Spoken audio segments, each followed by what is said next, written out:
Firman Tuhan yang jadi renungan kita pagi hari ini tanggal 26 26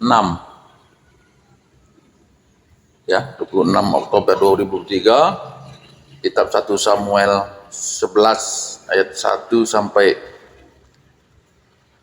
15. Demikian firman Tuhan. Perikopnya, Saul menyelamatkan Yabes. Maka Nahas orang Amon itu bergerak maju dan berkemah mengepung Yabes Gilead. Lalu berkatalah semua orang Yabes itu kepada Nahas, adakanlah perjanjian dengan kami, maka kami akan takluk kepadamu. Tetapi Nahas orang Amon itu berkata kepada mereka, dengan syarat inilah aku akan mengadakan perjanjian dengan kamu, bahwa tiap mata kanan kamu akan kucungkil. Dengan demikian aku mendatangkan malu kepada segenap orang Israel. Para tua-tua Yabes berkata kepadanya, berilah kelonggaran kepada kami 7 hari lamanya, supaya kami mengirim utusan ke seluruh daerah Israel.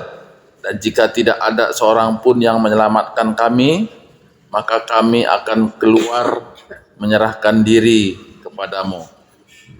Ketika para utusan itu sampai di Gibea, Saul dan menyampaikan hal itu kepada bangsa itu, menangislah bangsa itu dengan suara nyaring.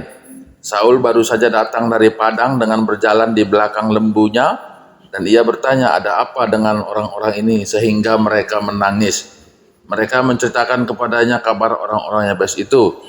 Ketika Saul mendengar kabar itu, maka berkuasalah Roh Kudus, Roh Allah atas dia, dan menyala-nyalalah amarahnya dengan sangat. Diambilnyalah sepasang lembu, dipotong-potongnya, lalu potongan-potongan itu dikirimkannya ke seluruh daerah Israel dengan perantaraan utusan. Pesannya, siapa yang tidak maju mengikuti Saul dan mengikuti Samuel, lembu-lembunya dan diperlakukan juga demikian. Lalu Tuhan mendatangkan ketakutan kepada bangsa itu, sehingga majulah mereka serentak.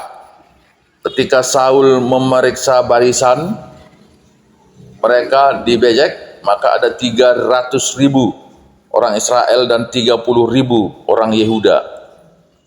Kepada para utusan yang datang itu dikatakan, beginilah kamu katakan kepada orang-orang Yabes, besok pada waktu panas teriknya matahari akan datang bagimu penyelamat. Ketika para utusan kembali dan memberitahukan hal itu kepada orang-orang Yabes, bersukacitalah mereka. Lalu orang-orang Yabes itu berkata kepada Nahas, besok kami akan keluar menyerahkan diri kepadamu, maka bolehlah kamu lakukan terhadap kami apapun kamu pandang baik. Keesokan harinya Saul membagi rakyat itu menjadi 3 pasukan. Mereka itu masuk ke tengah-tengah perkemahan musuh pada waktu kawal pagi dan memukul kalah orang-orang Amon sebelum hari panas. Dan berseraklah orang-orang yang lolos itu, sehingga di antara mereka tidak ada tinggal 2 orang bersama-sama. Lalu berkatalah bangsa itu kepada Samuel, siapakah yang telah berkata, masakan Saul menjadi raja atas kita? Serahkanlah orang-orang itu supaya kami membunuhnya. Tetapi kata Saul, pada hari ini seorang pun tidak boleh dibunuh, sebab pada hari ini Tuhan telah mewujudkan keselamatan kepada Israel. Dan Samuel berkata kepada bangsa itu, marilah kita pergi ke Gilgal dan membaharui jabatan raja di sana. Lalu pergilah seluruh bangsa itu ke Gilgal dan menjadikan Saul raja di sana di hadapan Tuhan di Gilgal, dan mereka mempersembahkan di sana korban keselamatan di hadapan Tuhan, dan bersukacitalah di sana Saul dan semua orang Israel dengan sangat. Ya, jadi kalau kita baca perikop ini, bahwa setelah dipilih dari undian Saul menjadi raja, tapi dia belum punya jabatan apapun, sama seperti kehidupan sebelumnya. Dia mengembalakan ternaknya mungkin ya. Dan pada perikop ini Yang terjadi adalah ada orang Amon. Orang Amon itu ya di luar dari bangsa Israel yang mencoba menginvasi gitu ya, atau menguasai, datang ke daerah Gilead. Gilead ini ya termasuk orang Israel, dan kalau dalam perjanjian baru ada istilah Gadara, nah itu tepatnya ya. Kalau zaman ini namanya masih Gilead. Nah, kemudian ada spekulasi, ada semacam perundingan gitu. Orang Gilead bilang ya, orang Amon ini bilang biar kucungkil matamu, biar menjadi apa yang buat ini menjadi kemaluan bagi orang Israel, nah, seperti itu. Tapi orang Gilead ini menawarkan ya, supaya mereka pergi ke orang-orang Israel. Nah, kalau nanti kami nggak ada yang menyelamatkan, ya kami bisalah menyerahkan diri, terserah kalian. Nah, seperti itu ya. Dan kemudian mereka, orang Gilead ini, pergi ke Gilgal, di mana di sana tempat kediaman Saul. Dan pada saat mereka ada di sana, mereka menceritakan bagaimana mereka itu akan ditaklukkan oleh orang Amon. Dan waktu itu si Saul mendengar kalau ada orang Amon yang ingin menguasai orang Israel, dan kemudian dia mengirimkan ya potongan-potongan tubuh lembu kepada seluruh orang Israel untuk ikut berperang. Tapi kalau tidak mau, maka semua lembunya akan dipotong-potong. Nah, seperti itu ya. Akan dicincang ya, seperti itu. Dan ternyata mereka dengan pertolongan Roh Kudus hadir di sana, dan kemudian mereka mengalami kemenangan. Nah, kalau kita lihat sekilas, kesannya mirip dengan pada zaman hakim-hakim gitu ya, ketika bangsa Israel menderita, dapat tekanan dari bangsa lain, dan mereka berseru kepada Tuhan. Kemudian Tuhan mengangkat seorang tokoh, dan kemudian tokoh inilah yang memimpin peperangan, dan kemudian ada kemenangan. Nah, dalam perikop ini pun seperti itu, mirip. Karena si Saul, walaupun dia sudah diundi menjadi raja, tapi belum nampak dia seperti raja gitu ya, belum ada pasukannya, hanya seperti rakyat biasa gitu ya.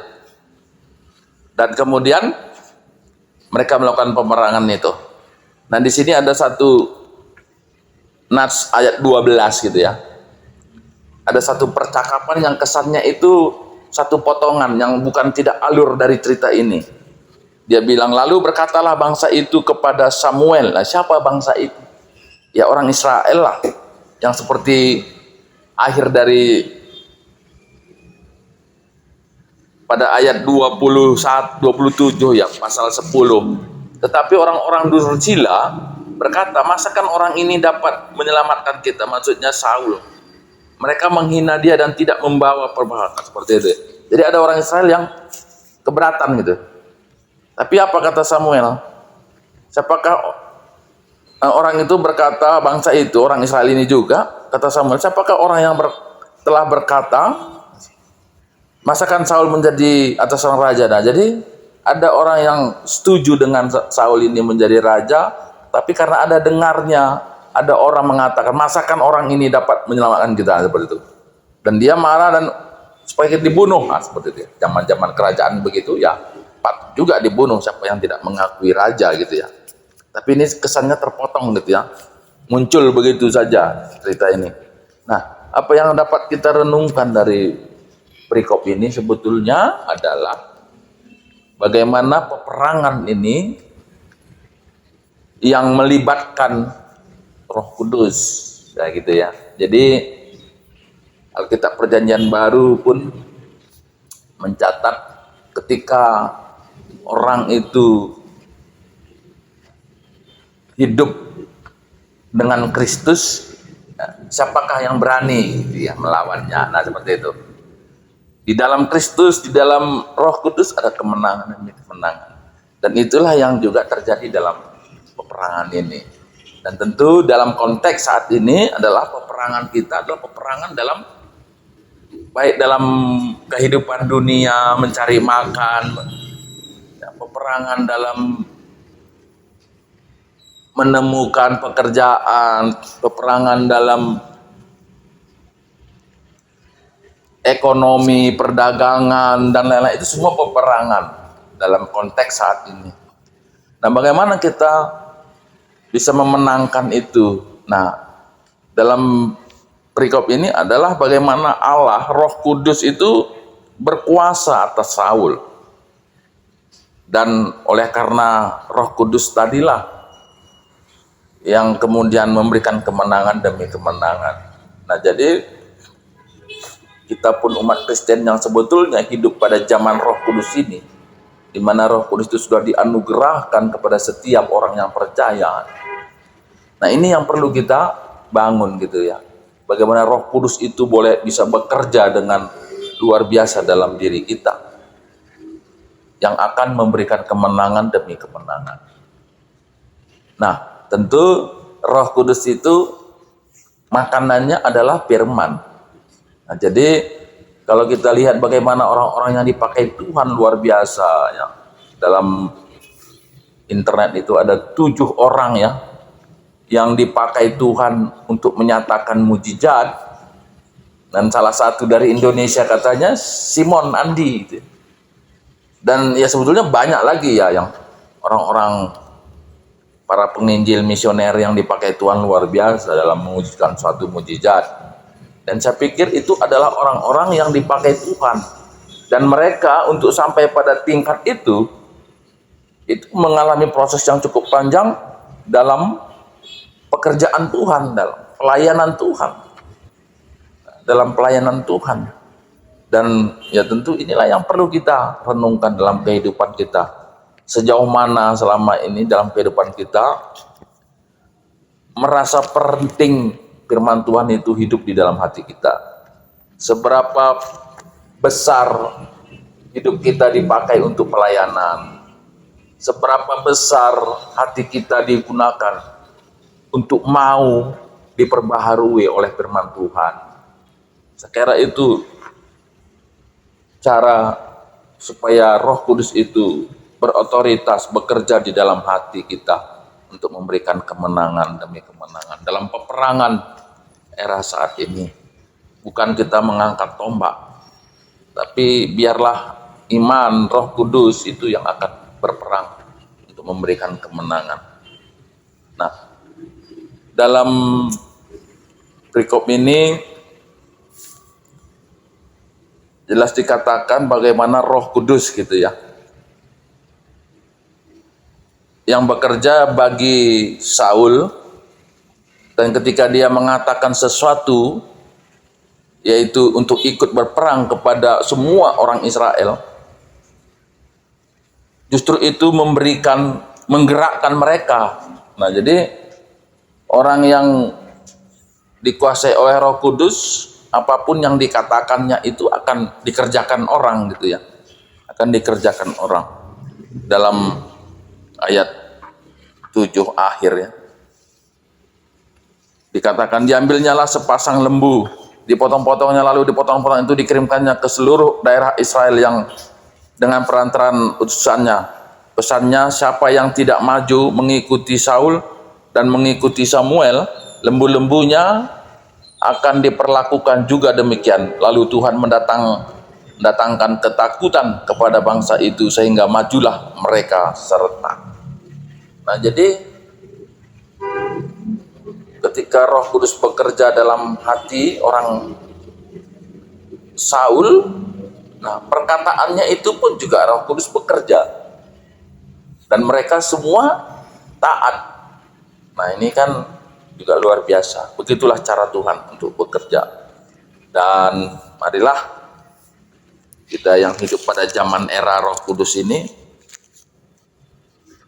kita berupaya gitu ya untuk menghidupkan Roh Kudus dalam hati kita. untuk memberikan kemenangan demi kemenangan dalam setiap peperangan. Ketuaan kalau si magikan kata di bata dengan si magikan saya bas gelupna tetap hari. Haleluya. Amin.